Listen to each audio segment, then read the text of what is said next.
Welcome into Drew's Daily Diamond for Monday, April 29th. I am Drew Martin, breaking down the slate here. We got a pretty full Monday card, not a whole lot of travel days. So without further ado, let's get into it as we head to Camden Yards for our first game up.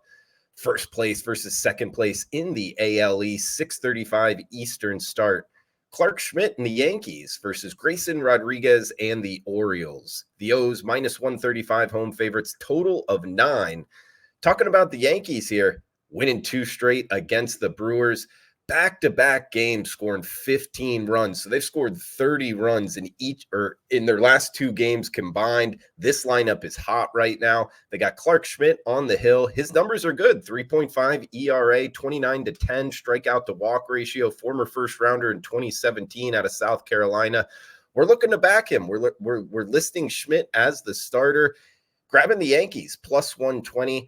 We just saw the Orioles actually lose 2 of 3 to the Oakland Athletics. Now, the A's are a little bit pesky, but losing 2 games, one is minus 200 favorite and one is almost a minus 300 favorite. So they've lost some units here. And if you've been watching the show, this is the most profitable team pretty much in all of sports since opening day of 2022, still up over 60 units. They are up units on the season, but at least not playing their best baseball. At least over the weekend, that might carry over here, and commanding a minus 135 price tag. I think there's some question marks. I mean, Grayson Rodriguez is a good starting pitcher, former first rounder himself in 2018, but his last time out, 4 innings, 7 earned runs against the Angels. So, hey, he had a bad start, and now he's going up against the Bronx Bombers. Getting plus 120 here, I think it's more of a coin flip game. So we're going to take the underdog in the New York Yankees, risk 100 to win 120 in the first game. We'll go from Baltimore to New York City Field. It is for the Mets hosting the Cubs. This is 7:10 Eastern start with Jameson Taillon going for Chicago and Luis Severino going for the Metropolitans, commanded a minus 125 home price tag, total of 8 here. The Cubs come from Boston to New York here, and Sunday night baseball is what they were just playing. They actually just got walked off in the 9th inning. So the Sunday night baseball fade, that's something you might have heard in the betting markets. I think there's something to it with travel, and we're going to look to do that here. I think the Mets minus 125 is a little bit short. Jameson Taillon, he's had 2 starts so far this season, getting a late go of it in 2024. 1 earned run in each. His numbers overall pretty good against the Astros and the Marlins. And Severino going for the Mets. He has really good numbers himself. Under a 2.7 ERA, 26-9 strikeout to walk ratio. There does look like 10-mile-an-hour winds blowing out to center field. And really, guys, it comes down for me because I think the starting pitching matchup is pretty much a wash. Offensively, I guess you could give a little bit of edge overall to the Cubs, but actually handedness of pitcher against righties, the Mets have been better. So I think that helps our cause offensively, but really it comes down to the bullpen in the later innings. The Cubs, we just saw them lose to the Red Sox in the 9th inning. They actually have a bottom 10 bullpen by my ratings out the gate, where the Mets a top 5 bullpen in all of baseball. So the Cubs 17-11 on the season. However, they're under 500 on the road. They're playing out of Wrigley here. Let's go with the Mets minus 125 in Citi Field. Going from New York, north of the border, it's the Toronto Blue Jays hosting the Kansas City Royals. 7:07 Eastern first pitch. The Royals 17-12 on the year. Toronto just 14-15. They have been a huge under trender as well. That's surprising to me anyway. 11 overs, 18 unders. Something to watch there. They're getting better pitching and not as good of hitting so far this season. Rodriguez going for the Jays and a guy named Jonathan Boland going for the Royals. Total of 9, minus 135. I say a guy named Jonathan Boland. I didn't recognize him. He's actually getting called up from AAA Omaha in the Royals organization. It will be his first start of the season. He's a second-round pick out of Memphis in 2018. He's made his way up into the show. He's a guy that's throwing 95, 96 miles per hour. He did have a 21-5 strikeout to walk ratio in the minor leagues in 21 innings. Always kind of a tricky handicap bringing minor league numbers now into the majors, but overall, they do look good. Do want to point out something that I just found kind of odd with the Don Best odds screen here. He's listed as a lefty, but he's actually a righty in doing this breakdown. And I bring it up because the Toronto Blue Jays have a huge handedness of pitcher dichotomy out the gate. They're a top 10 lineup against lefties and a bottom 10 lineup against righties. So I don't know if the market's fully in tune to this because he's listed as a lefty, but really he's a righty. And that's the handedness of pitcher where the Jays have struggled. So that's one thing that threw me on to the Kansas City side of things.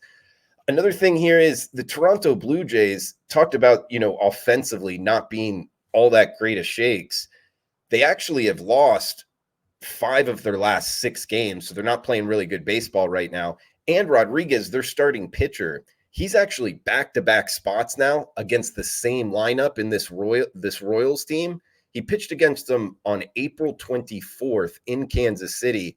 He only lasted 4 innings, 6 hits, 3 earned runs, only 2 strikeouts with 2 walks. He had a 2 whip, meaning per inning pitch, there was 2 runners on base at least. So those numbers are not very good. And for you advanced analytics guys, he had a 6 Sierra.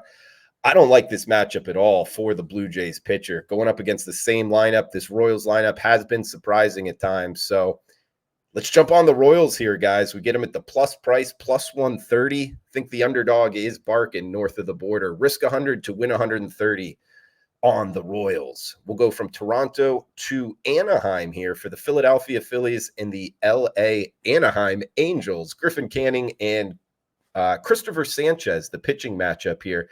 Sanchez, the lefty for the Phillies. Minus 133 in the overnight market as I'm talking in the 2 a.m. Eastern hour here, burning the midnight oil. But hey, breaking down the games for you guys. 19-10, that's the Phillies for the season. The LA Angels 10-18. 2 teams heading in exact opposite directions. That's pointing me here towards the Phillies, minus the 133 price tag. I think it's short. This team's won 4 straight. They just swept the Padres in San Diego. So they went from Cincinnati to San Diego, now on the 3rd leg of this road trip. I think they continue it, just going right up here on the I-5, no off day. This lineup's been hot. I'm going to ride the Phillies here up against Griffin Canning, who his velocity is down this season. He has a 7.5 ERA. He's given up 30 hits in 24 innings. Now going up against the hot Phillies lineup, I don't think he's going to fare well. And Sanchez, he is off of his worst start of the season against the Reds, giving up 5 runs, but only one of them was earned. So the defense didn't really help him out last time. I think we get a better performance here. He does still have under a 3 ERA and a 28-11 strikeout to walk ratio. So we get the Phillies winning 4 straight.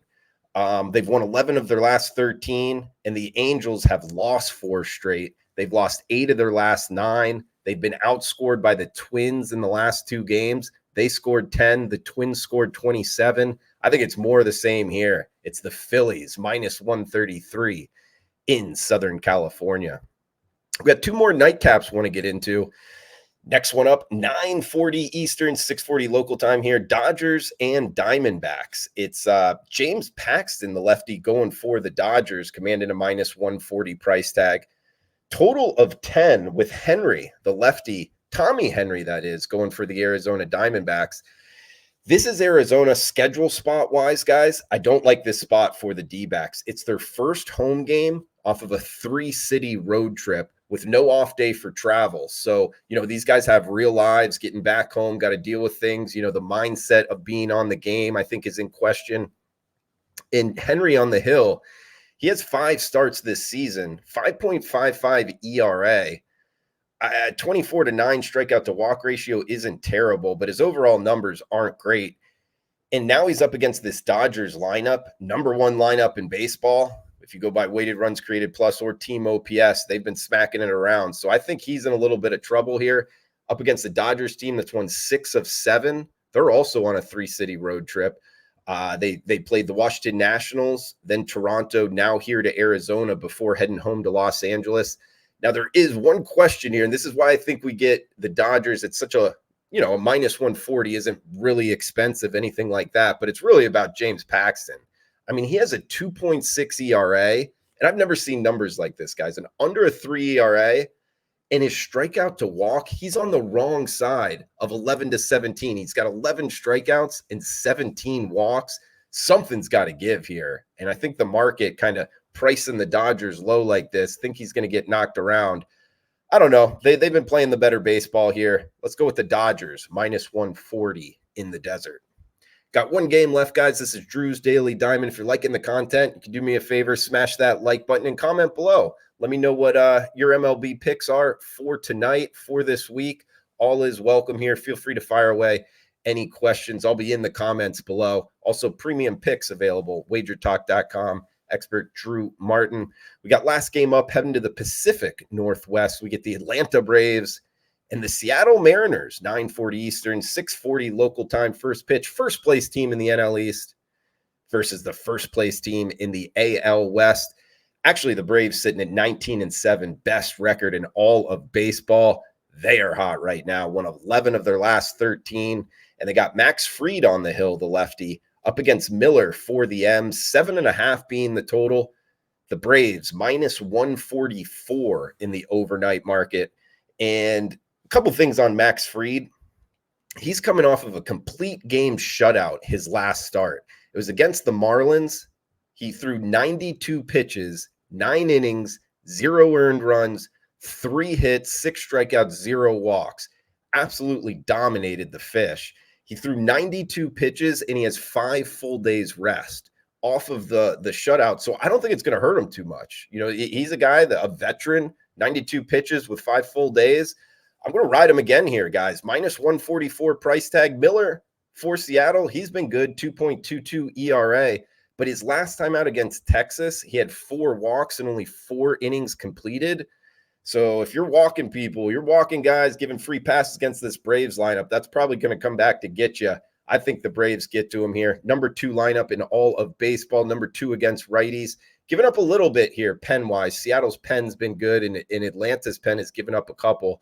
But still, this Atlanta team playing really good baseball right now, winning 11 of their last 13, best record in baseball. You are what your record says you are. We're going to end it with the Braves in Seattle. Guys, that does it for Drew's Daily Diamond. We'll be back for the Tuesday card. Smash that like button, comment below, cash those tickets. Thanks for tuning in.